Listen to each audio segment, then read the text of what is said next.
Situé dans l'enceinte du complexe militaro-académique Mohamed Ben Zayed, le collège de défense du G5 Sahel est une institution unique en son genre. C'est à l'origine un projet mauritanien, avant que le président Mohamed Ould Abdelaziz ne décide de le mettre à la disposition des pays du G5 Sahel lors de la conférence des chefs d'État réunis à N'Djamena en novembre 2015. C'est en octobre dernier que la première promotion a fait son entrée dans le collège pour l'année scolaire 2018-2019. Il s'agit d'officiers supérieurs, de colonels, des lieutenants-colonels et des commandants appartenant aux 5 pays membres du G5 Sahel. 5 Burkinabés, 7 Maliens, 5 Nigériens, 14 Mauritaniens et 5 Tchadiens. Pour le général Brahim Walloul Cheibani, ce collège s'inscrit dans le cadre du principe de l'appropriation par les pays du G5 Sahel de leur développement et de leur sécurité. Le corps enseignant est composé de 17 officiers supérieurs venus des 5 pays du G5 Sahel ainsi que de la France. D'autres pays ont promis d'envoyer des enseignants. Le budget annuel nécessaire au fonctionnement du collège est de 900 000 $. Il est assuré par les pays membres du G5 Sahel au prorata des stagiaires ainsi que par la France, l'Allemagne et l'Égypte. La construction, elle, a été financée à hauteur de 9 millions de $ par les Émirats arabes unis. L'Allemagne a équipé le collège et une demande a été introduite auprès de la coopération américaine pour la réalisation d'une salle de simulation électronique de dernière génération. La prochaine année scolaire 2019-2020 verra la mise en place d'un Master 2 en défense et relations internationales en collaboration avec l'Université de Nouakchott.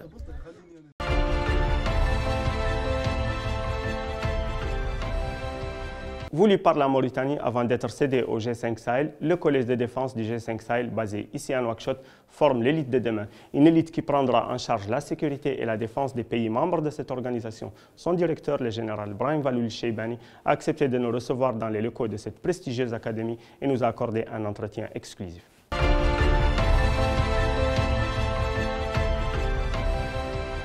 Brahim Walloul Cheibani, bonjour. Bonjour. Je sais que vous tenez beaucoup à ce qu'on parle de ce collège, mais d'abord on va parler de vous pour la partie de nos téléspectateurs qui ne vous connaissent pas. Vous êtes donc général de brigade de l'armée mauritanienne, corrigez-moi si je me trompe. Vous avez également été chef du 2e bureau, c'est le renseignement à l'état-major de l'armée nationale. Vous avez également dirigé le 3e bureau, c'est le personnel à l'état-major toujours de l'armée. Pas le personnel. Alors, c'est la formation. C'est la formation. Et la coopération. Parfait. Et vous êtes également, vous fûtes membre du cabinet militaire du président de la République. De l'état-major particulier. De l'état-major particulier du président de la République. Vous avez commandé la région militaire de Tir-Zemour. On verra plus tard que c'est une région frontalière extrêmement importante dans l'élite antiterroriste. Et on va venir au sujet qui nous intéresse tout particulièrement. Vous avez dirigé le projet École supérieure des sciences de la guerre. Ce projet-là, est-ce que c'était l'embryon du collège que vous dirigez actuellement? Bismillah ar-Rahman ar-Rahim.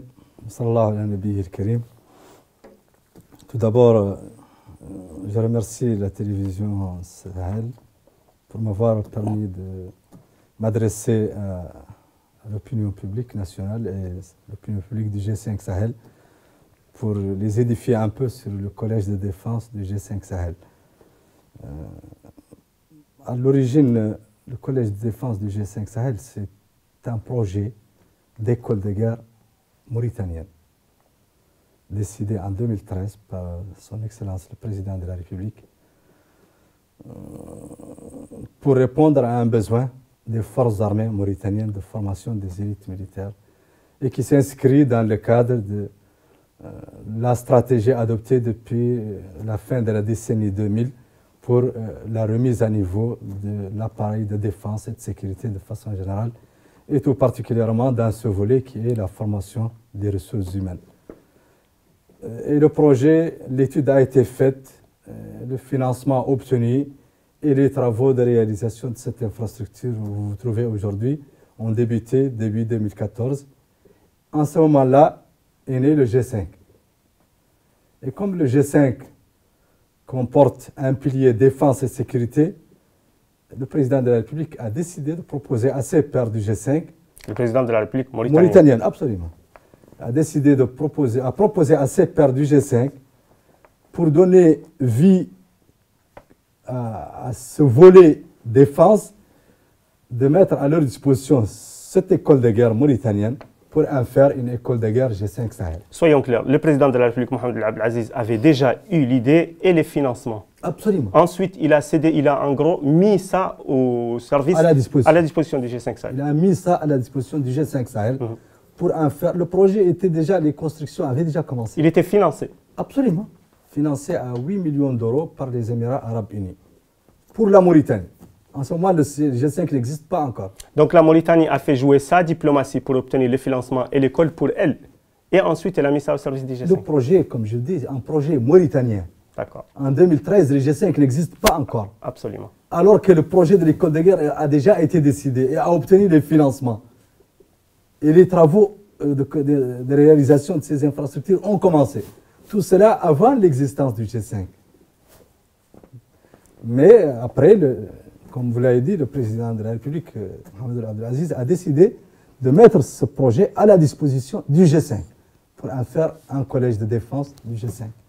Ce collège de défense était conçu au départ à l'image du collège de l'OTAN à Rome, que vous connaissez.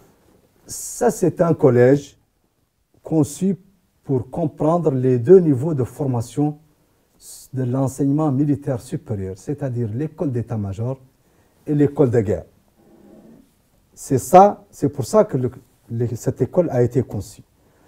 Maintenant, quand l'école de guerre a été mise à disposition du G5, l'école d'état-major est restée une école d'état-major mauritanienne. Elle est là. Elle fonctionne en parallèle. Elle fonctionne ici, dans la même enceinte. Mais c'est une école d'état-major mauritanienne. Et l'école de guerre est une école de guerre G5. Mais elles sont colocalisées dans cette même enceinte.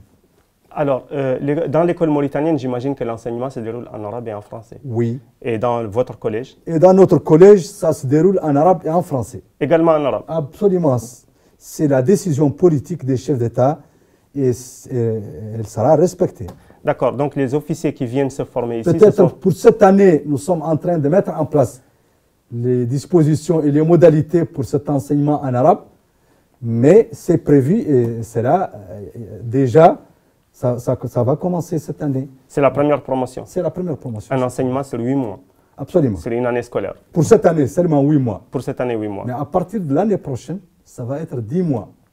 Parce que on fera entrer l'enseignement académique pour délivrer en fin de scolarité un Master 2 en défense et relations internationales par l'Université de Nouakchott. D'accord, donc il y aura une coopération entre l'Université de Nouakchott et le Collège de défense. Non, il y a un partenariat qui a été déjà établi entre les deux.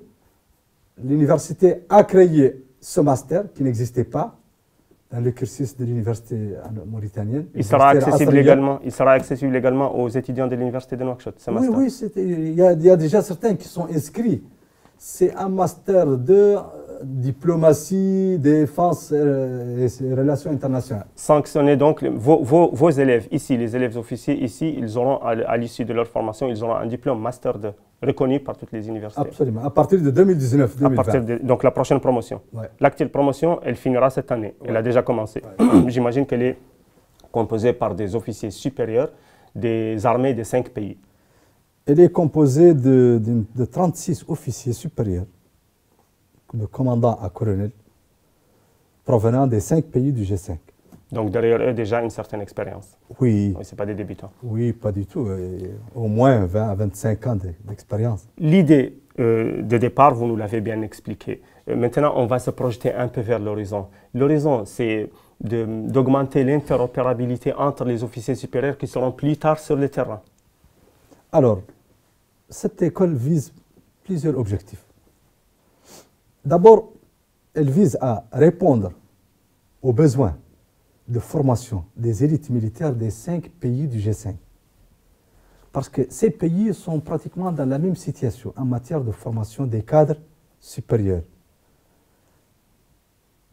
Durant leur histoire de l'indépendance jusqu'à maintenant, la plupart de ces pays s'adressent à la coopération internationale pour obtenir des opportunités de formation, pour envoyer leurs officiers supérieurs se former en France, en Chine, aux États-Unis, etc.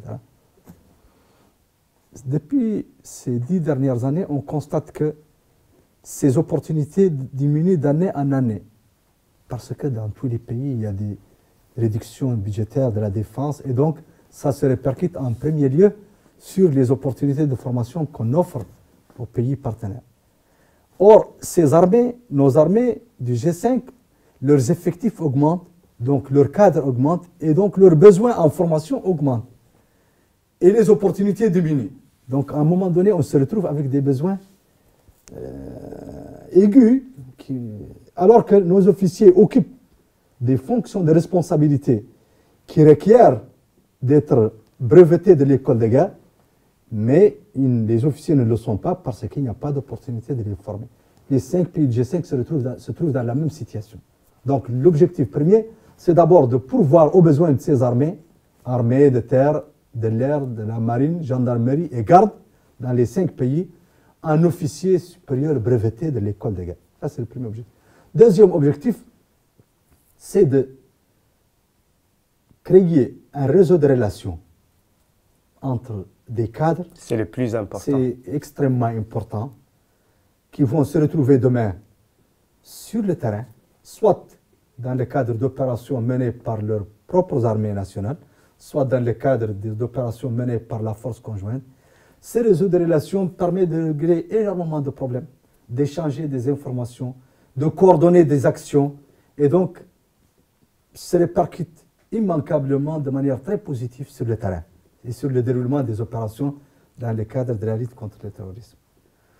Comme vous l'avez bien dit aussi, ça permettra une meilleure interopérabilité au sein de la force conjointe. Parce que vous aurez un vivier d'officiers dans les différents états-majors qui sont formés selon la même approche, la même méthodologie, la même terminologie, la même vision, et donc qui parlent le même langage. Et qui comprennent les mêmes, et travaillent selon les mêmes procédures. Donc ça aura aussi des impacts très positifs. Surtout, ils appartiennent à la même promotion, ils ont habité ensemble. Ici, si j'ai bien compris, ils habitent ensemble, Absolument. Ils dorment ensemble. Et ça crée une solidarité de corps entre 5 membres. Ça crée un réseau d'amitié. Et moi, j'irai un peu plus loin. Si on se projette d'ici 15-20 ans, et qu'on imagine 20 promotions en moyenne de 40-50 officiers sortis, on se retrouve facilement avec 1500 officiers des 5 pays. Imaginez 1500 officiers injectés dans les forces armées de ces pays. Le maillage d'amitié que cela créera, c'est extraordinaire. C'est même, je dirais, les premiers jalons d'un début d'intégration. Exactement. Et du coup, ça se répercute sur l'avenir de la coopération entre ces pays-là. Absolument. Cette idée-là, pourquoi ne pas l'élargir? Puisque si j'ai bien compris, le personnel enseignant est composé également des membres du G5 Sahel, plus la France et l'Italie, j'ai cru comprendre. Ouais. Il y a certains autres pays qui vont se greffer. Des pays partenaires, c'est ouvert à tous les pays partenaires qui souhaiteraient apporter un appui, un encadrement. Et la formation, elle est ouverte uniquement au G5 Sahel? Pour le moment. Pour le moment, mais ce n'est pas fermé? Non. C'est prévu dans 3 ans de proposer au comité de défense et sécurité du G5 d'envisager d'accueillir des stagiaires hors espace G5. Alors, vous avez fait, vous et les gens qui sont à l'origine de cette idée, notamment le président de la République, vous avez fait un choix stratégique. Le choix d'ouvrir une école, elle est coûteuse, elle coûte de l'argent. Ça a coûté de l'argent de la construire, ça coûte de l'argent de l'entretenir. Il y a un budget annuel, je crois qu'il doit être pas loin de 800 000 euros. Vous me le confirmez. Vous-même, vous faites partie d'une génération d'officiers supérieurs des armées africaines qui ont été formés dans les meilleures académies à l'étranger. Cette formation-là, la vôtre, elle rentrait dans le cadre de la coopération, donc elle ne coûtait rien. Et là, c'est une académie qui coûte de l'argent. Pourquoi ce choix-là? Bon, premièrement, vous pensez que notre formation à l'étranger ne coûte rien. Je corrige ça, elle coûte très cher à nos pays.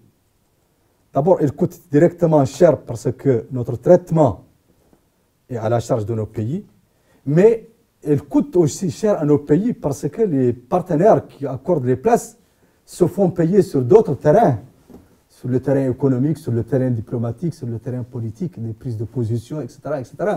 Donc ça, ce n'est pas mon domaine, mais je vous dis que ça nous coûte très cher. Rien que créant l'école, c'est une forme d'indépendance pour nous de décision. Ça, c'est le premier point. Le deuxième point, c'est un choix politique. Ce n'est pas mon choix. C'est le choix du président de la République, d'abord à l'initiative, et après, c'est un choix des 5 chefs d'État du G5 de créer, de mettre en commun leurs compétences régaliennes dans un domaine très sensible, la défense et la sécurité, pour créer un outil de formation commun. Ça, c'est une décision politique hautement stratégique. C'est leur prérogative. Moi, je pense que c'est une décision extrêmement importante. D'abord, c'est une appropriation par ces pays de leurs propres problèmes. Et ça, c'est le début de solution. Le début de solution pour les problèmes de l'espace G5, c'est que le G5 s'approprie d'abord ces problèmes, prend en compte ses propres problèmes et cherche lui-même les solutions à ces problèmes. Aux partenaires de venir, ceux qui veulent venir aider sont les bienvenus, mais on ne les attend pas. C'est vous qui êtes à l'initiative, c'est vous qui êtes à l'exécution. C'est les pays du G5 qui sont à l'initiative. Ils vont mettre en place les moyens qu'ils ont pour résoudre leurs propres problèmes. Donc les problèmes du G5 sont réglés par les pays du G5. Et ça, c'est un principe cardinal. De mon point de vue, c'est un principe fondateur pour le G5. Donc cette école, elle s'inscrit dans cette même logique, tout comme dans le domaine de l'économie, du développement, etc. Le G5, il n'y a pas 2 semaines, vient d'organiser une conférence des bailleurs de fonds. Il leur a soumis une quarantaine de projets pour le G5 que le G5 a élaborés et pour répondre aux besoins du G5. Ceux qui veulent l'aider sont les bienvenus, ceux qui ne veulent pas, ils sont souverains. Mais ça, c'est notre affaire, c'est notre développement, c'est nous qui décidons comment nous voulons nous développer et nous élaborons les schémas et les plans et les projets nécessaires. Ceux qui veulent nous aider pour réaliser ça sont les bienvenus. C'est ça aussi, c'est une forme d'appropriation. C'est un changement total de paradigme. Mais bien sûr, complètement. Oh, ça n'a rien à voir avec ce qui se faisait. Et je pense que c'est l'un des secrets du succès, justement. Parce que c'est carrément une nouvelle approche. C'est l'approche générale du G5. L'appropriation de la sécurité et avec votre collège, c'est l'appropriation de la formation. De la formation. Et là-bas, c'est l'appropriation du développement aussi. La formation est centrée sur l'organisation des opérations de terrain, la gestion de la logistique et la conduite des opérations. Ça, c'est un domaine que vous connaissez très bien. Est-ce qu'il y a de la place pour la formation idéologique des officiers afin de les aider à déconstruire les discours des djihadistes? Bon, dans les armées, on ne fait pas de formation idéologique. Ça se faisait dans le temps du pacte communiste, etc. Le pacte de Varsovie. Mais nous, on ne fait pas de la formation idéologique pour les officiers. La formation au collège de défense du G5 Sahel s'articule autour de 2 piliers. Il y a une formation militaire. Nous, on a la mission de former des chefs militaires. Donc, il faut les préparer pour leur mission de chef militaire. Naturellement, un chef militaire aujourd'hui est appelé à agir dans un contexte très complexe, très changeant, avec un environnement multiforme qui impacte immanquablement son action de chef militaire. Et donc, il faut le préparer dans tous ces domaines. C'est pourquoi, en plus de la formation purement militaire du chef militaire pour conduire des opérations militaires, on lui permet d'intégrer dans sa planification pour ces opérations et dans la gestion et la conduite de ces opérations militaires, de pouvoir intégrer le droit humanitaire, droit de la guerre, droit des conflits armés, droit diplomatique. On lui permet d'intégrer la géopolitique, on lui permet d'intégrer la communication. La communication, absolument, les médias, c'est essentiel, la communication. Important. On lui permet d'intégrer le management des ressources dont il dispose, comment il va les organiser, comment il va les gérer. On lui permet d'intégrer l'histoire, la sociologie, etc. Donc, on l'outille le maximum possible pour qu'au moment où il va prendre la décision, qu'il puisse tenir compte de tous ces facteurs qui vont impacter et qui vont se répercuter demain sur les résultats de son opération. Voilà un peu, ça c'est pourquoi, en plus de la formation purement militaire, il y a une formation académique à laquelle on consacre 40% du volume horaire. Tenez-vous bien, c'est important. 40% du volume horaire est consacré à l'enseignement académique. Non militaire. Non militaire, absolument. D'accord. Vous êtes chevalier de l'Ordre national officier. Vous êtes. C'est un peu plus que chevalier. Vous êtes officier. Vous êtes officier de la République française, donc. Non, je suis officier de l'Ordre du Mérite national mauritanien. Moi, et chevalier de la Légion d'honneur. Donc j'avais raison de dire que vous êtes donc vous êtes chevalier de la Légion d'honneur française. Oui. D'accord. Votre institution a abrité la conférence des chefs d'État du G5 Sahel avec le président français lors de sa visite à Nouakchott, en marge de l'Union africaine. Et votre institution a été louée par le président de la République française, selon les mots de l'ambassadeur Joël Mayer. Il a également joué le rôle joué par vous, personnellement, dans la coopération entre la France et la Mauritanie, notamment lorsque vous étiez dans la région de Tir Zemmour. Et même après votre mutation pour diriger le projet de cette guerre. La coopération entre la Mauritanie et la France, d'une manière particulière la coopération militaire, et entre le G5 Sahel et la France est prépondérante. C'est quelque chose de très important. L'idée, c'est que cette coopération s'intensifie ou c'est que le G5 Sahel prenne de plus en plus de distance avec notamment l'encadrement et le financement de l'Europe et de la France en particulier. Bon, moi ici, je ne parle pas au nom du G5. Je ne suis pas habilité à parler au nom du G5. Vous parlez au nom du Surtout au niveau de coopération entre G5 et la France, ça, c'est pas ma responsabilité, tout simplement. Le collège, oui, il n'a pas abrité une conférence. En fait, il a été visité par les chefs d'État du G5 et le président français le 2 juillet 2018. C'est vrai, ils ont tenu une réunion ici. C'est vrai que ça a été loué par tout le monde, même avant cette visite. Ça a été loué par les pays du G5 et par leurs différents responsables qui ont allé visiter. Et tous les partenaires qui l'ont visité ont bien apprécié le projet à l'époque, au moment où il était projet. Donc j'estime que c'est une réalité maintenant. Tous les gens qui le visitent, aussi bien chefs d'État que ministres, que délégations parlementaires. Puisque tout simplement c'est une réalisation concrète du G5 Sahel. C'est quelque chose qui existe sur le terrain. Et qui marche maintenant. Et qui fonctionne. Qui fonctionne aussi. Parlons maintenant de sa pérennité. Vous savez très bien qu'en Afrique, les choses démarrent très bien. Donc vous avez décroché les budgets pour le construire et actuellement vous avez de quoi le faire fonctionner. Est-ce qu'on peut se projeter dans l'avenir? Vous voyez ça comment dans 10 ans, dans 20 ans? Est-ce que le fonctionnement va commencer ou est-ce que c'est quelque chose qui va s'essouffler avec le temps? Moi, je ne peux être qu'optimiste. D'abord, pour une raison principale, c'est que c'est une volonté politique des chefs d'État. Et ils y tiennent. Et de mon point de vue, ça c'est déjà suffisant. Des 5 chefs d'État. Absolument, c'est déjà suffisant pour assurer la pérennité de ce collège. Deuxième chose, parce que c'est un besoin essentiel pour les armées, les gendarmeries et les gardes des 5 pays. Et donc c'est un besoin essentiel pour préparer des élites qui vont demain agir sur le terrain dans le cadre de la lutte contre le terrorisme, qui constitue le credo aujourd'hui de nos pays. Donc sur ce plan aussi, c'est une raison essentielle, parce que pour moi, le collège, c'est une autre approche de lutte contre le terrorisme, en assurant une formation de qualité à des élites qui vont demain conduire les opérations contre les terroristes. C'est un peu une approche indirecte, mais c'est global, c'est une approche globale. De mon point de vue, c'est essentiel pour la lutte contre le terrorisme d'assurer une formation de qualité pour les cadres. Parce que c'est les cadres demain qui vont conduire les opérations, qui vont commander les forces sur le terrain. Absolument. S'ils ont la compétence et le profil requis, les opérations seront bien conduites et donc le résultat sera positif. S'ils sont incompétents, on payera aussi le prix. Absolument. Ça, c'est des choses qui ne pardonnent pas sur le terrain. Absolument. Voilà un peu. Donc, pour moi, toutes ces 3 raisons sont largement suffisantes pour que je sois très optimiste pour l'avenir du collège.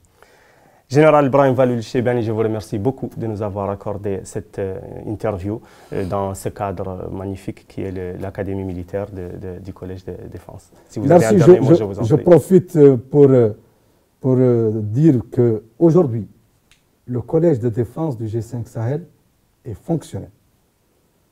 il abrite 36 stagiaires des 5 pays qui sont logés dans de très bonnes conditions, qui sont nourris dans de très bonnes conditions et qui ont les moyens pour travailler. Nous avons bénéficié de l'appui et de l'accompagnement de certains partenaires, des pays, des organisations, même des acteurs non étatiques qui ont accepté de nous appuyer. Et à ce titre, je citerai en particulier, comme vous l'avez dit, la France qui accompagne le projet, l'Allemagne qui a accepté d'équiper en grande partie le collège, l'Union européenne qui a accepté de mettre en place aussi un appui financier conséquent, et d'autres partenaires. Et la porte est ouverte à tout le monde. L'engouement est très grand de la part de la communauté internationale pour le collège, comme vous l'avez dit, parce que c'est quelque chose qui existe et qui concrètement fonctionne. Et qui fonctionne convenablement. Et tous les gens qui ont eu à le visiter ont été émerveillés. L'idée de base est de faire quelque chose et de demander de l'aide à ceux qui veulent aider. Mais si personne... on a fait l'inverse. Vous avez fait C'est pour ça que je vous ai dit que c'est un changement de paradigme. Ceux qui veulent nous accompagner sont les bienvenus. Ceux qui ne veulent pas, nous, on n'attend personne. Et vous le faites. Voilà, absolument. C'est ça le principe. Et en définitive, je remercie la télévision du Sahel pour nous avoir accordé cette opportunité. Et je vous remercie, vous et l'ensemble de vos collaborateurs. Merci. Merci à vous, Général. Merci beaucoup.